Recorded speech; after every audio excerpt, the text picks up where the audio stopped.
What's it feel like to go through a divorce? I didn't request the ring back and she didn't give the rings back. This is Leo.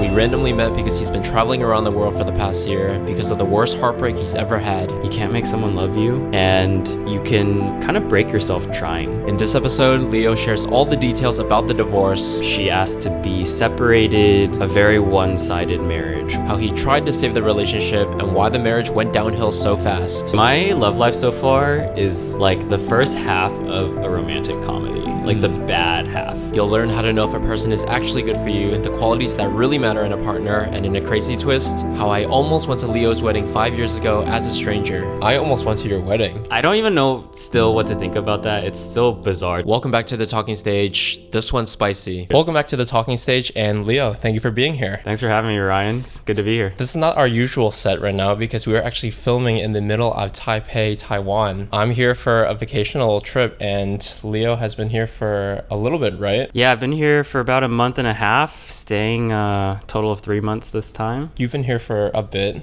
and you're staying here for a little bit longer. I guess what made you come to Taiwan, or like, let's talk about some background about how we met first. Yeah. How that whole thing happened. So before we go into the meeting, you've been traveling a lot, and you've been traveling since April of 2024, right? Yeah, that's right. Wow, it's 2025 now, which is weird to think about. But yeah, I started traveling full-time April 2024. I quit my job February 2024. And yeah, it's been kind of a wild ride. I think 16 countries so far. A few more left to go after Taiwan, but yeah. Dude, that's crazy. 16 countries is a lot.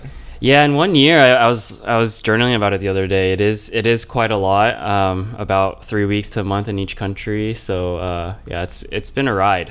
It's been a wild ride so far. I guess, where did you start? Like, what was the first country you went to, and then where were you last before you came to Taiwan? Yeah, so my first flight actually was out of your hometown, New York.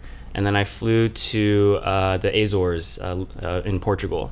So I started in Portugal, went down to Morocco, and then I've basically been making my way east until I've gotten to Asia, and now my home country, my mother country, Taiwan. Okay, that's awesome. All right, so you're ABT. I'm ABT, yeah, Taiwan number one. Which means American-born Taiwanese. Yeah. How would you say being ABT is different than being like full Taiwanese?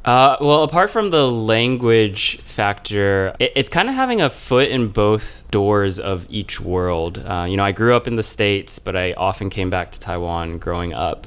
So I'm very close with my extended family here, kind of learned their customs, kind of learned how locals live here and their thought process, right? The Eastern ways of thinking are very different than the West, which is very, independent and capitalism driven. Mm-hmm. So yeah, sometimes I feel more at home in Taiwan than America, and other ways it's the other way. Other times it's the other way around. Mm-hmm. But I'm kind of glad I've gotten both experiences. A lot of privilege and a lot of opportunities that have come up growing up in the West, which I have recognized a lot during my year of traveling. Yeah, so Azores, and then I was in Lisbon for a little bit. I went to a Taylor Swift concert there with some friends, which was great. And then I hiked the Camino de Santiago from Porto into Spain. Oh, wow. For a couple weeks. Okay, wow. Yeah. Wait, so backtrack to the Eras tour.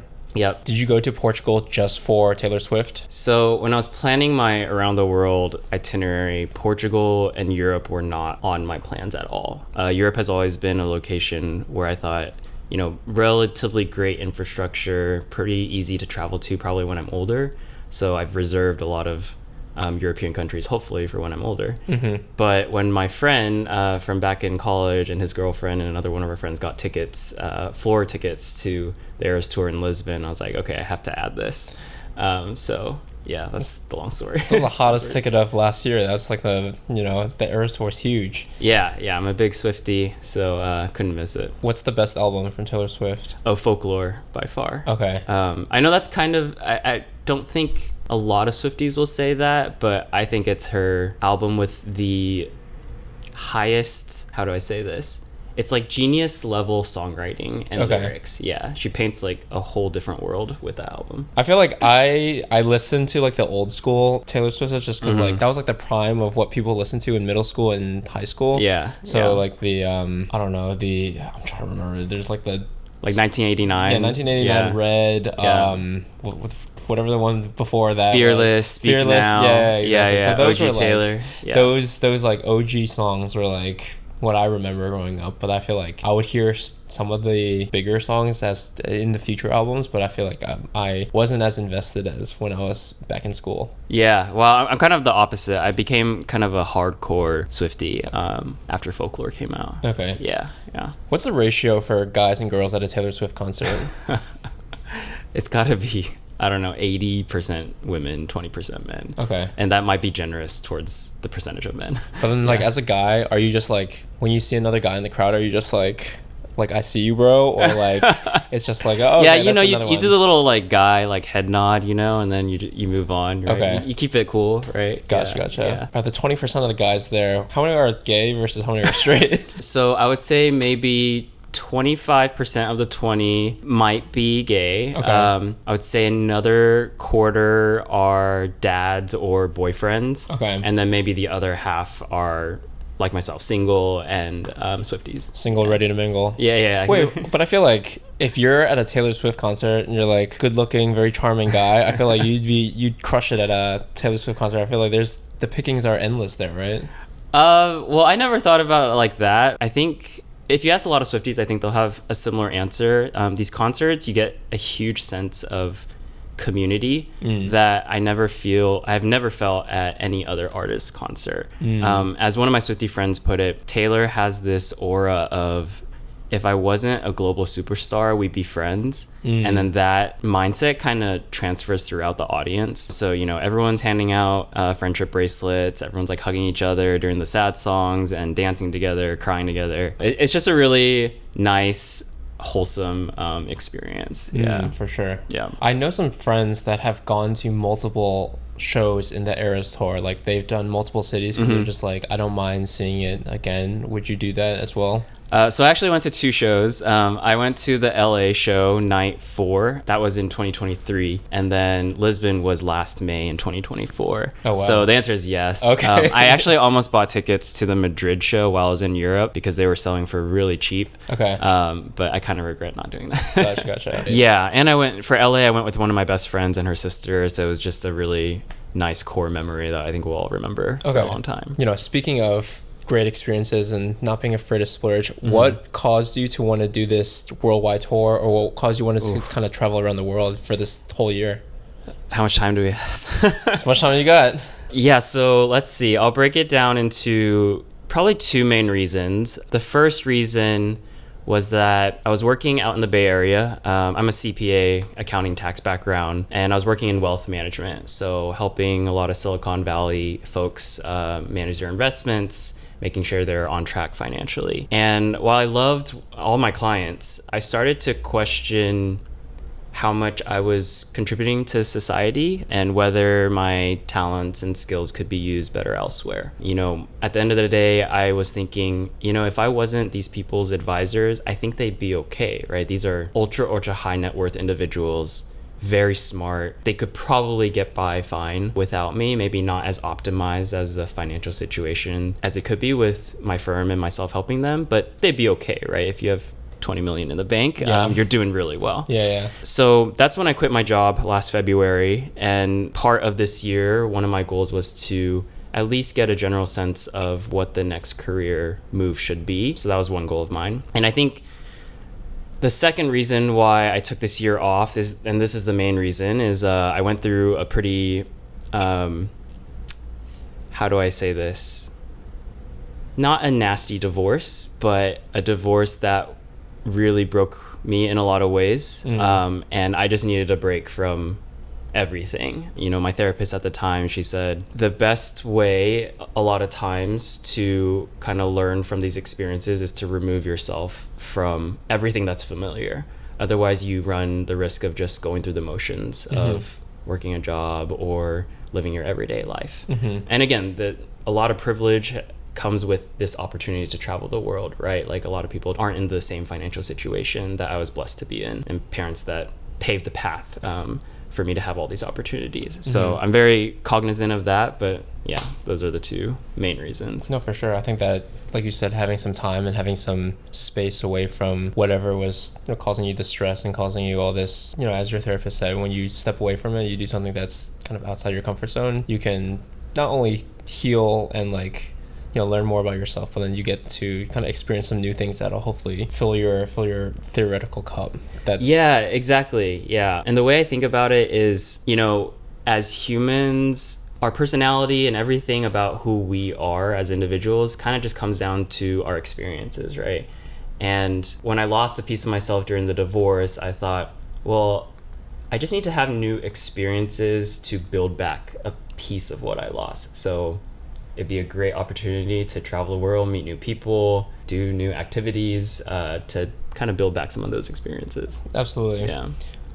Do you mind if I ask you a couple questions about the divorce? Oh, not at all. I'm past the stage where I can't talk about it at all. So that's good. Yeah, ask away. But I think that's also a sign of a sign of maturity, and also a sign that you're over it, because if you're able to talk about it openly, I mean, obviously I haven't asked you any questions yet, but if you can, talk about it without breaking down, quote unquote, or talking about no it promises. I guess, could you walk me through how did you guys meet, and how did your relationship progress, when you were going from dating and all the stages? Yeah, so we actually first met in college. We were dating other people at the time, but we were both dance teachers, assistants, TAs in a social dance class in college together. And then we kind of reconnected after college, just kind of spotted each other at a Taiwanese dessert place in Plano, Texas, of all places. That's where I'm from. But didn't know we both lived in Dallas at the time. Started dating.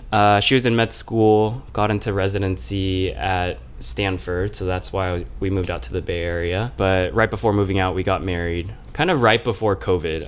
A lot of my friends told me that we were the last full, complete wedding that people had or were able to attend before COVID hit. So that was January 2020, moved out to the Bay Area, June 2020. Yeah, and then I guess kind of downhill from there. She asked to be separated, February 2022. So about 2 years after we were married. I didn't really know what to do at the time. I thought if I didn't say yes, I would lose her for sure. So I moved back to Texas, where my family's from, for a few months. Tried to make it work with her, tried to talk to her and see what was going on. Ultimately, she decided that she didn't want to be married anymore. So she filed for divorce summer 2022. And then 8 months later, the divorce was finalized, early 2023. Okay. Yeah. I mean, I'm sorry that happened. Thanks. When you said that she wanted to be, or she requested to be separated, was there a big reason, or were there a series of fights that led up to that decision? Yeah. So I'm going to try not to drag her name through the mud, because I'm not that kind of person. But from my honest opinion, I think what happened to her individually was that she didn't really know the core pieces of what made her her. We're both Christian. I started going to her church back in Dallas before we moved out to the Bay Area. And, she told me when she wanted to be separated that she didn't know if she believed in Christianity anymore, in God anymore, or the Christian concept of marriage, which, if you're not familiar, Christian marriage is supposed to be a lifelong commitment. You kind of take the till death do us part very literally, in some cases. So I think I think she just lost sight of what she believed in. Maybe she didn't really believe in those principles and ideas firmly to begin with. And then once that idea of Christianity and commitment crumbled, then she had no reason to, in her eyes, to hold on to the marriage. I guess if she was wavering in her beliefs or in her faith, and that she started to not really believe in the concept of Christian marriage, did that manifest in she wanted to date again? Did she want to have multiple partners, or what did she mean by not believing in the concept of it? Yeah, so these are her words, not mine. But she said that she wanted to explore her sexuality, which I took as wanting to date and potentially do other things with other people. And, I kind of asked her one time, where is all this coming from? Because it kind of it took me by surprise, right? And I don't know if she had a really clear answer to that, but one time she said, you know, I'm a doctor and I see a lot of patients with very different belief systems than what you and I grew up with. Who am I to say that their belief system is wrong and ours is right?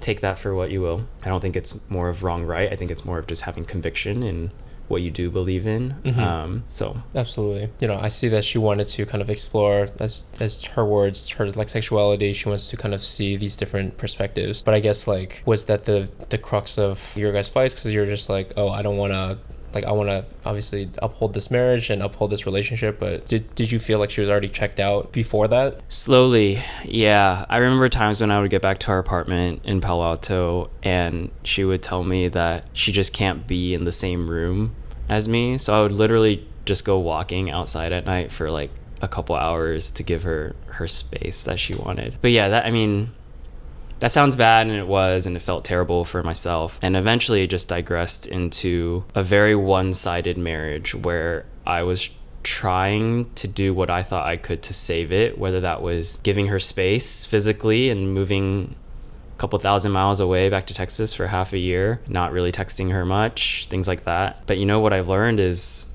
you can't make someone love you, and you can kind of break yourself trying.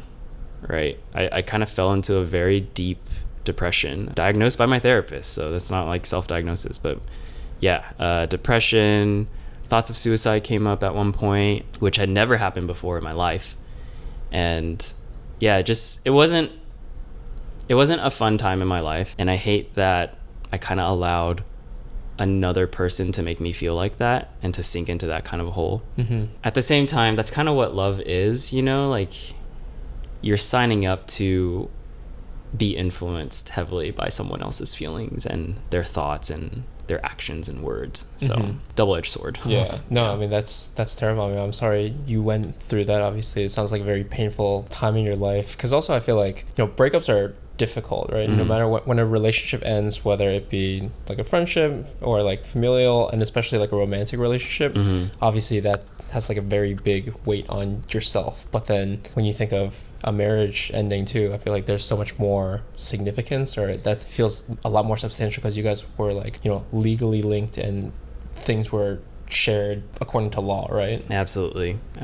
Yeah. You know, I just started going on like blind dates or using the dating apps, but this is like 2 years after the divorce, 2.5 years after I would say the relationship was officially dead. But it took me a long time to even consider the possibility of like having a conversation with another woman, because like to the core of my heart and my soul, I really do believe in the Christian concept of marriage, right? It's like, do your best to show this unconditional love to your life partner. But yeah, something else I learned was my love will never be unconditional. Like at the end of the day, if someone hurts you enough, if they ignore you enough, if they don't invest in the relationship enough, your love becomes conditional. Right? So no, absolutely. I think that like we're taught in media and like fairy tales and music that when you find the right person, it's going to be unconditional, and you know, you're just gonna give yourself up, which is the concept of that I think is nice, because it's like, yeah, of course you'd want to find someone that you can like give your all into, but then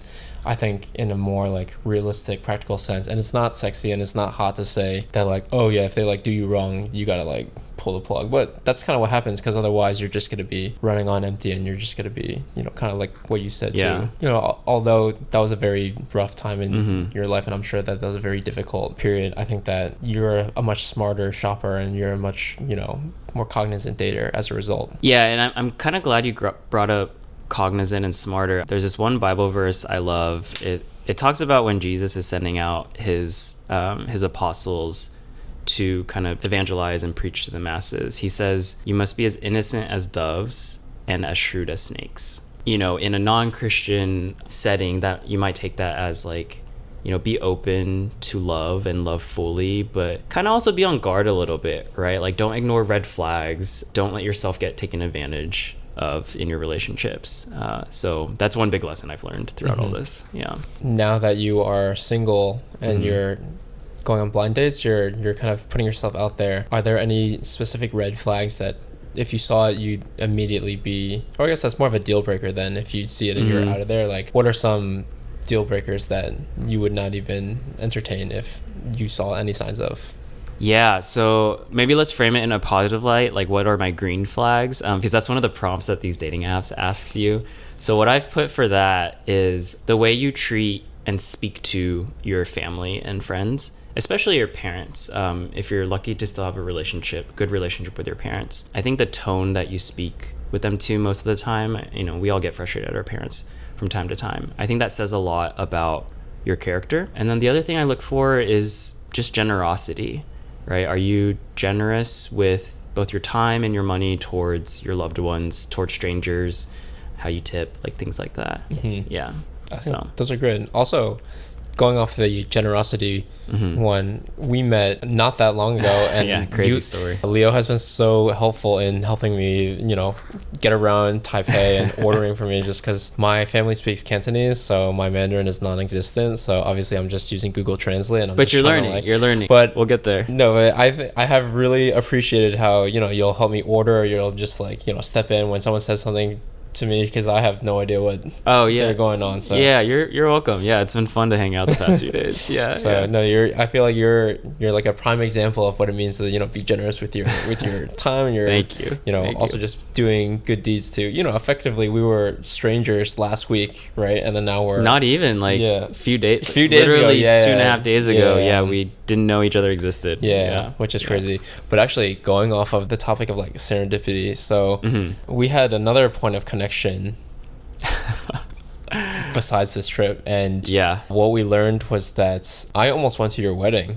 Yeah, that I don't even know still what to think about that. It's still bizarre to me. Do you want to tell the full story, or do you want me to tell it? I can I guess I'll tell my side, and then I want to hear your side. So sure. Leo and I met through a mutual friend, Mark, and Mark is someone that I just met in Taipei as well.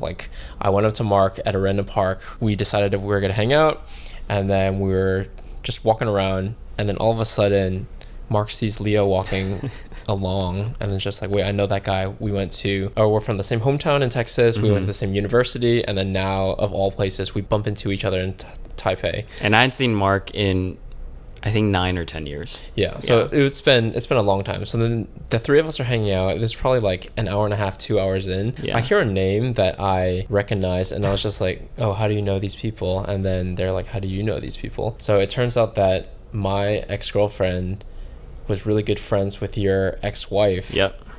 And obviously my ex-girlfriend went to your wedding, and then I was supposed to be her +1, but I had a business trip, so I was not able to make it. I remember vividly hearing from my ex that, blank and Leo's wedding's coming up. Do you want to come? Are you free? And I said, no, unfortunately I'm not, but obviously, I wish blank and her husband well, right?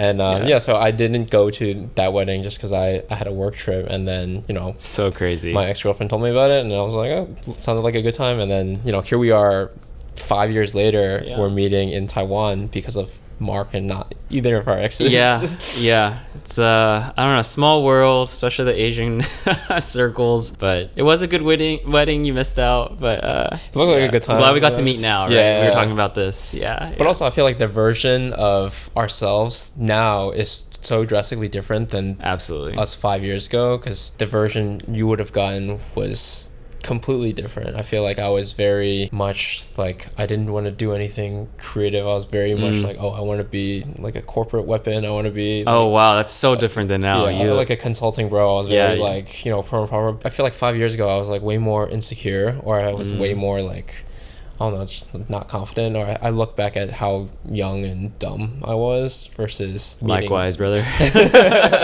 But meeting now, I'm glad that we're able to meet at this point of our lives where now you're on your single ready to mingle grind, right? yeah, different era. But now that you are single and you are, you have been traveling the world, and now you're putting yourself out there, what is dating like after going through a serious relationship, or a divorce? Yeah, that's a really good question, and I think I'm still figuring that out for myself. I've only been on a couple dates since the divorce happened, and the first date I didn't actually really know what to expect going in from myself, not really of the other person. And I say that because in the past I would date with this mindset of if it doesn't end in like I'm only going to date for the purpose of marriage. A lot of Christians kind of have this mindset, right? Like you shouldn't date for fun, or just go on casual dates. And I think that mindset has changed a little bit for me. Like not every date is going to end in marriage or even a long-term relationship. It's fine just to go on a date and get to know someone, and at the very least, like maybe you'll be friends. At the very worst, you just don't talk again. So yeah, I don't know if that answers your question, but yeah, the mindset of dating has changed since the divorce. Yeah. But I think that's a good thing in a way where it's like, obviously people want things to end in a marriage or like a long-term successful relationship, but then I think that puts some unconscious pressure on us. Like we're feeling it in the back of our heads that like, oh, if this doesn't work out, it is failure. Yeah. Right? If it works out, it is success. And I think it's not as binary as that. Like I think that when you're going on dates, and I'm saying this as myself too, like I think that getting to know people and just having fun and just being yourself and seeing if you vibe, I think that is a really helpful mindset. Like you said too, it doesn't have to end in marriage, but you can still have a good time. I absolutely agree. So I'm kind of glad I'm in this phase. Like obviously if things could have been changed, I would change the outcome, right? But it's been fun.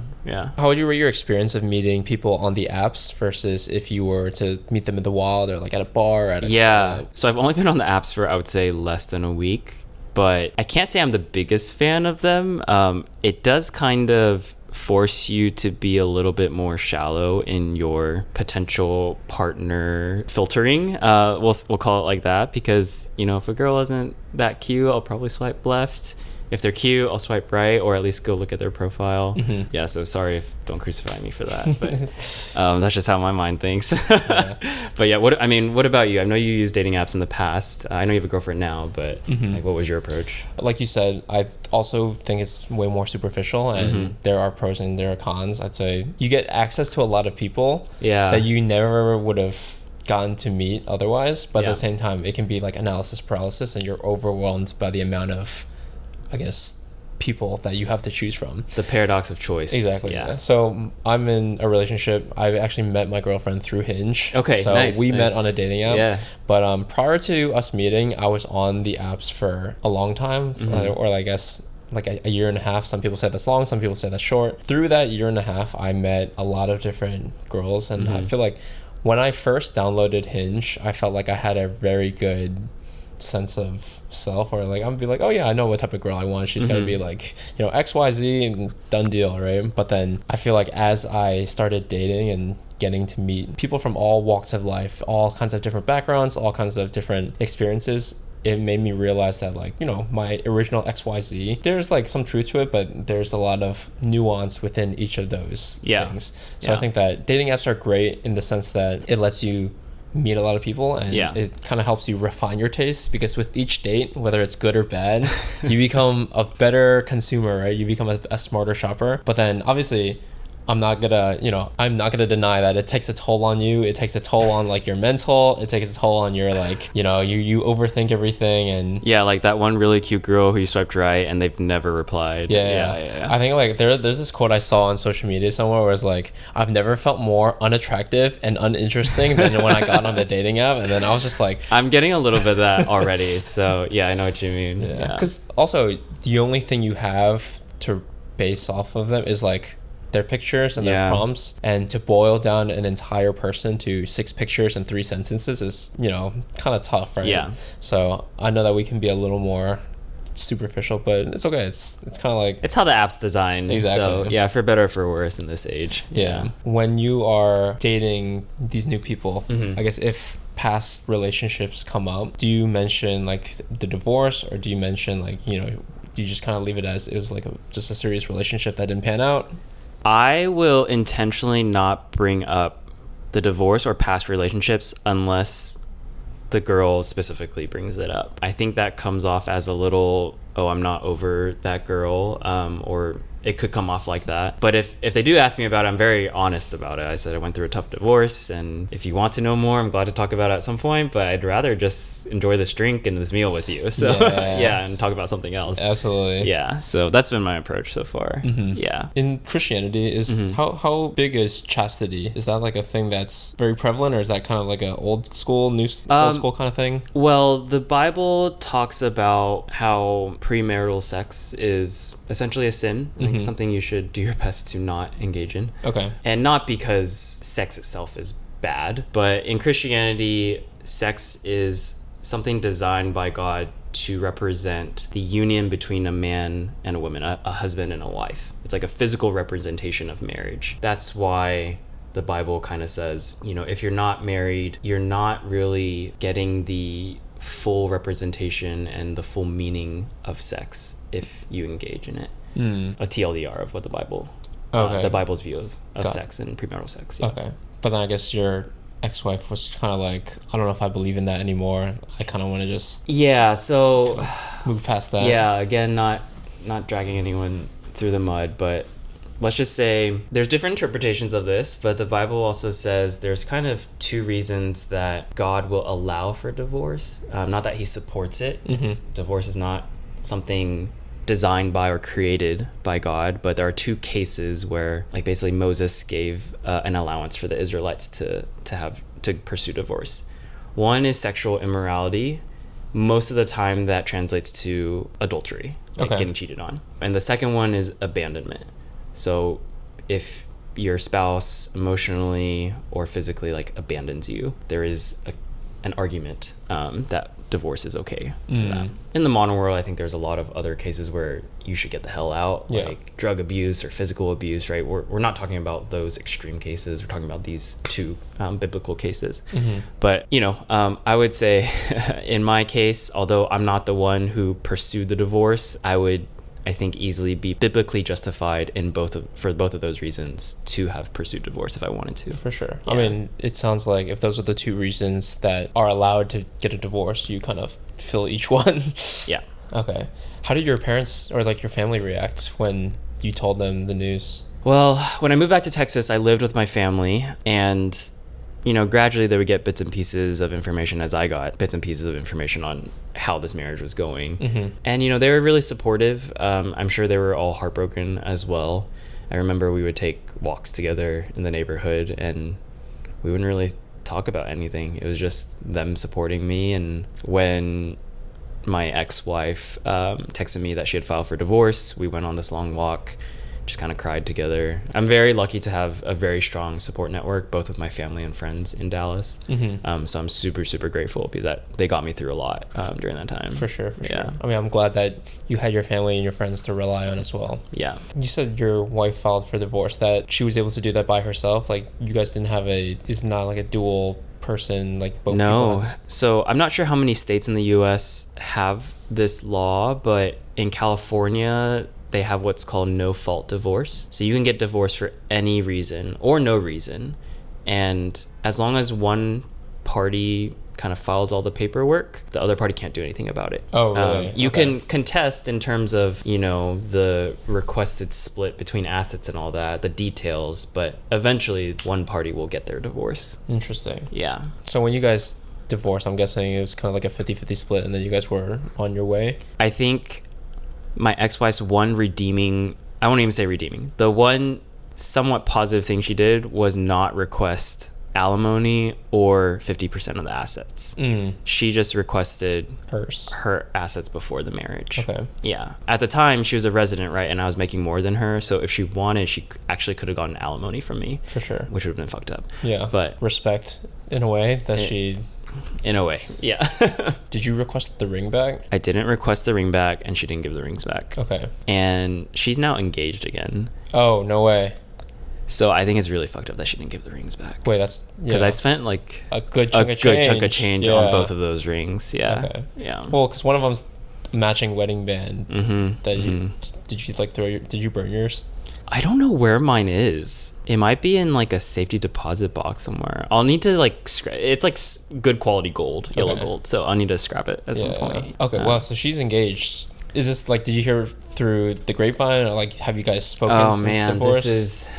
This is kind of a wild story. So I was in Nepal at the time. This was a few months ago, probably late October, and one of my friends messages me on Instagram saying, hey, I read your blog post. I have a Substack where I kind of recap my thoughts on each country I've been to, and as well as life stuff going on at the time. But I had written this post, I think it was called Possibilities, and it just talking about how we can't go in the past to change our decisions. We can only live one reality at a time. So my friend who messaged me, she thought that I had written this post in response to me finding out about my ex-wife's engagement. But I had no idea she was engaged. So she said, oh, hey, blank is engaged now. Are you okay? Great post, by the way.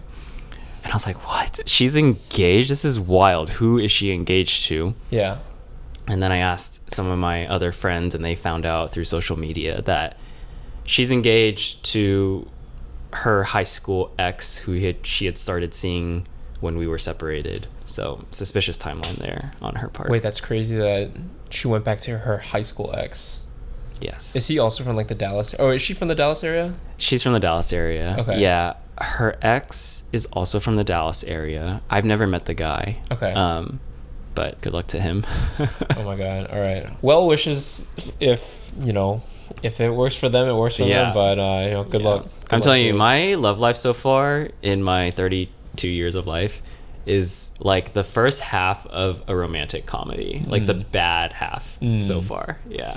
But that just means you're really setting the foundation, and you're really setting the plot for... hopefully it just doesn't keep going downhill. Otherwise, yeah, that would be bad. But I'm excited for you, though, because I think that when you are single and you are meeting people and kind of dating intentionally, that really lets you see the world in a sense where you get to see what kinds of people there are. And there's going to be goods and there's going to be bads, but I think that's going to really mold your taste. Just because my ex-girlfriend, the one that almost brought me to your wedding, after I broke up with her, I was single for a little over 3.5 years. And then obviously like 1 year of that was COVID, so I wasn't doing anything or seeing anyone. Right. But then after that, like I think that 3.5 year was very beneficial for me. I did a lot of like soul searching. I did a lot of like learning about myself and a lot of reflection. And I think that's when I met my current girlfriend, I was ready. Or like I was ready because I went through all those experiences and I met all those other people. So I'm excited that you're going to be doing something similar too. Yeah, I appreciate that. On these dating apps, some of like my bio, I've been saying I'm 2/3 the way through like a year-long eat, pray, love adventure. So like now it's time for love. But yeah, it's kind of similar vibes. Love that. So I appreciate it. But I know that I have a lot of connections in Texas as well. And I know that in the South, and especially in, the South, comboed with being Christian, it's very popular to like date within the church.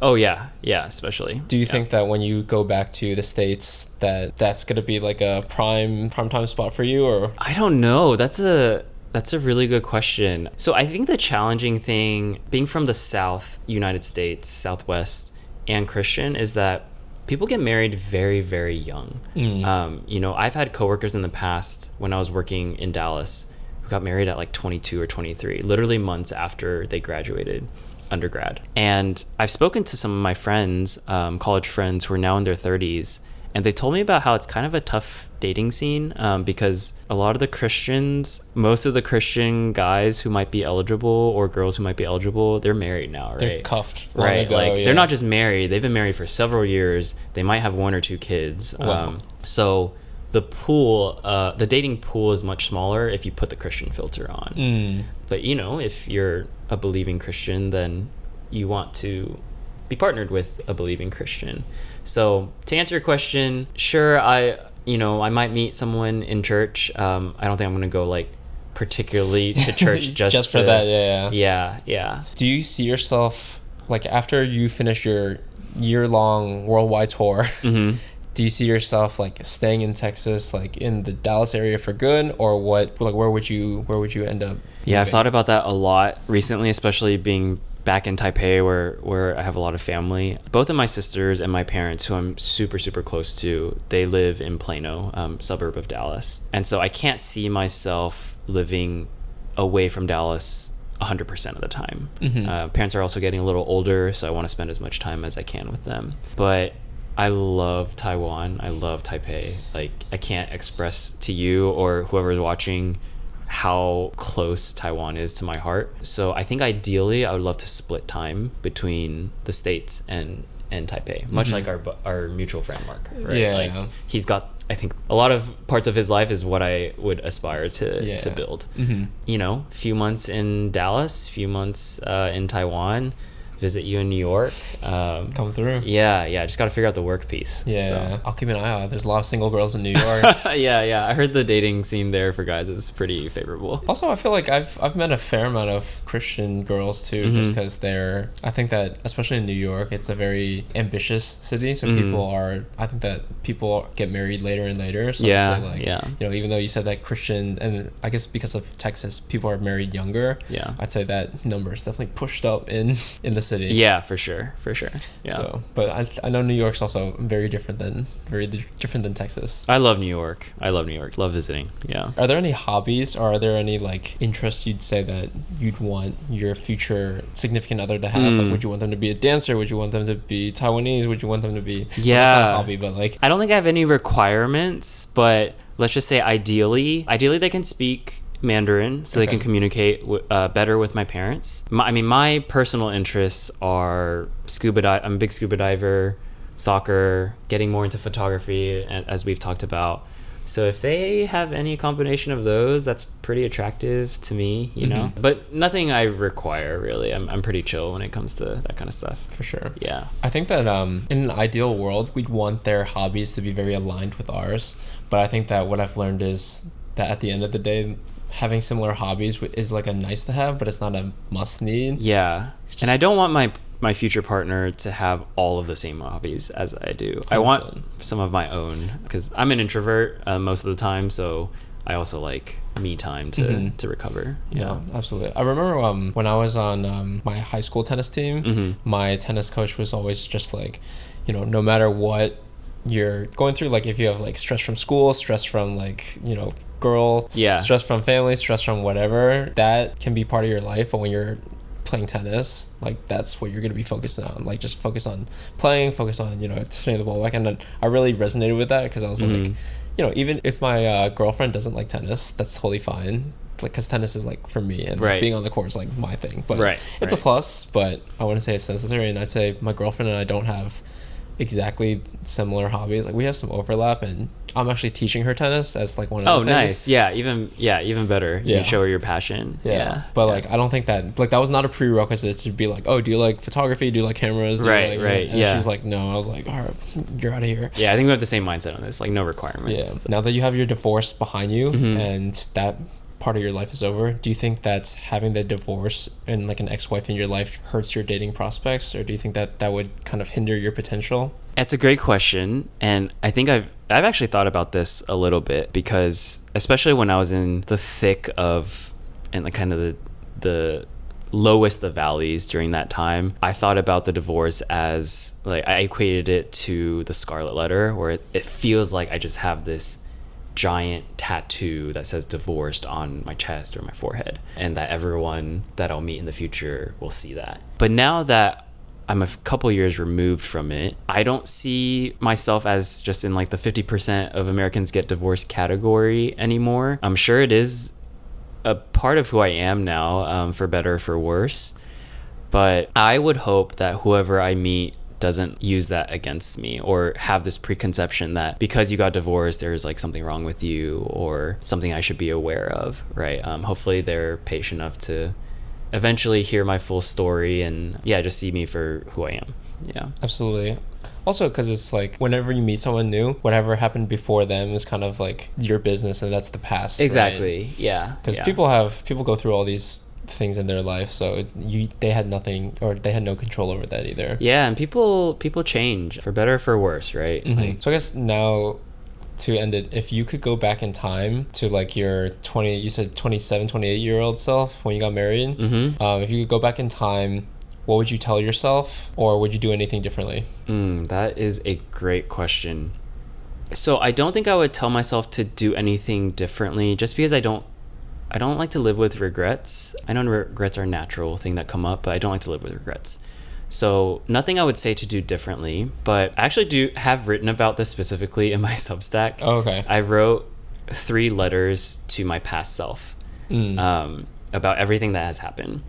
And I think one of them is a good way to answer your question. What I would tell my past self is that all you need to do is get through each day. Like, you're going to go through some really shitty times, like the shittiest of shitty, right? But if you can just survive that day, and I mean like sometimes like physically surviving and mentally surviving, right?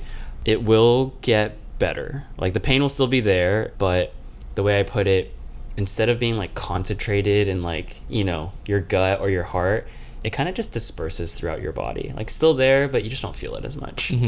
So that's what I would tell my past self. Wouldn't do anything different, especially the part where I feel like I loved my ex-wife to the best of my ability throughout the entire process. I didn't ever give up on the relationship, which I'm very proud of, even though it kind of probably was not healthy for me, like mentally, right? I felt like mentally, you know, my brain probably cracked trying to carry that relationship from a love perspective.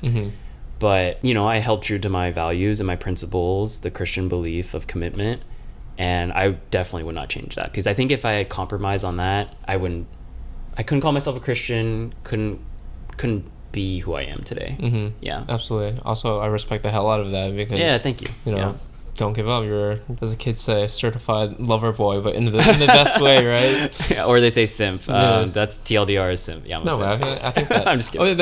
One of my friends said the best relationships are when both people are simping for each other. Yeah, right? yeah. So no, but I love that. I think that you have a great future ahead of you. You're gonna be absolutely killing it on Hinge and in real life. So we'll see. I much prefer, I think, friend referral. So if you think of anyone, let me know. I'll send on your way. Yeah. But no, thank you so much, Leo, for your candidness. Thank you for your honesty and for being here. And also, you know, even though we met a few days ago, you've been helping me around Taipei. So thank you for that. Yeah, of course. It's great to be here. Thanks for having me. And yeah, I'll have to show you some more spots before you head out. Would love that. All right, like and subscribe to The Talking Stage. Thank you. Remember what we were talking about, like on a date? Would you rather be face to face or side to side? Yeah, this is kind of like a date. This is pretty much a date, right? That's a good intro.